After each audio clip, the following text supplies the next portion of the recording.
आपण बघितलं तर काही दिवसांपासून सायबर क्राईम मध्ये सगळ्यात जास्त वाढ आपल्याला पाहायला मिळते। जसं आपण पुण्यामध्ये बऱ्याच वेळेस बघितलेलं आहे की बाकीच्या किरकोळ गुन्हेगारी आहेत किंवा जे गँगस्टर्स आहेत यांची नावं किंवा यांचे काहीतरी गुन्हे आपल्या समोर सातत्याने येत राहतात। परंतु आता गेल्या काही दिवसांमध्ये जर आपण पुण्यामध्ये जर नजर आपली फिरवली तर आपण बघू शकते की सायबर क्राईम मध्ये सगळ्यात जास्त वाढ झालेली आहे। आणि त्यामध्ये काही दिवसापूर्वीच एक बातमी आलेली होती ज्यामध्ये पर्वती पोलीस स्टेशनच्या हद्दीत असलेला एक जो लॉन्ड्री चालवणारा व्यक्ती आहे त्याला ट्रेडिंगची आमिष दाखवून किंवा शेअर मार्केटची आमिष दाखवून त्याला पैसे वाढवण्याच्या चक्करमध्ये 1 कोटीला गंडवलेला आहे। आणि सध्या मी त्याच पर्वती पोलीस स्टेशनच्या हद्दीत सध्या उभी आहे। आणि त्याबरोबरच फक्त पर्वती नाही तर काही दिवसांपूर्वी अजून एक बातमी आली होती की एका वृद्ध व्यक्तीला त्याला सुद्धा शेअर मार्केटिंग किंवा तुमचे पैसे डबल होतील अशी आमिष दाखवून ऑनलाईन एका अज्ञात व्यक्तीने 22 कोटीला गंडवलेलं होतं।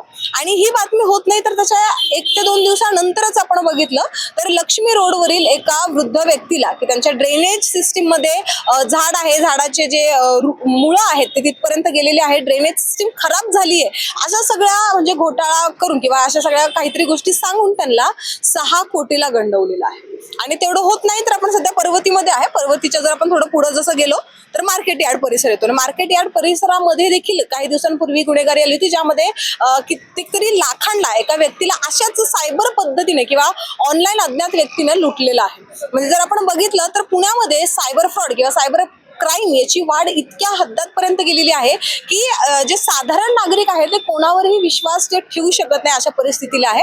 आणि जर आपण या सगळ्या गोष्टींमध्ये बघितलं तर हे जे सायबर क्रिमिनल्स असतात यांची सगळ्यात जास्त नजर जी असते ते इझी टार्गेट्सवर असते। म्हणजे वृद्ध व्यक्ती, त्याबरोबर जर आपण बघितलं तर लहान मुलं म्हणजे जे अल्पवयीन मुलं आहेत ते किंवा त्याबरोबरच काही महिला म्हणजे मोस्टली यांचे जे टार्गेट्स असतात ते इझी टार्गेट्स असतात। म्हणून जे आपल्यासारखे साधारण व्यक्ती आहे यांना लुबाडल्या जातात आणि फसतात।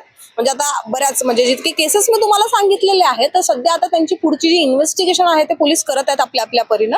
आणि शक्यतो आता जसं आपल्याला माहिती जर पोलिसांनी त्यांची इन्व्हेस्टिगेशन जर आता ह्या गोष्टीत व्यवस्थित केली तर पुढं म्हणजे जे काही आता हे विक्टिम्स आहेत त्यांना त्यांचा जो न्याय आहे तो व्यवस्थित पद्धतीने तर नक्कीच मिळेल। परंतु तुम्ही पण अशा कोणत्या जाळेत अडकू नाही याची खात्री तुम्ही स्वतःहून करून घ्या आणि स्वतःची काळजी व्यवस्थित घ्या। आता या सायबर क्राईम बद्दल तुम्हाला काय वाटतं मला कमेंटच्या माध्यमातून सांगायला विसरू नका। आणि पाहत राहा न्यूज डॉट्स, मी मृदुला नारळ।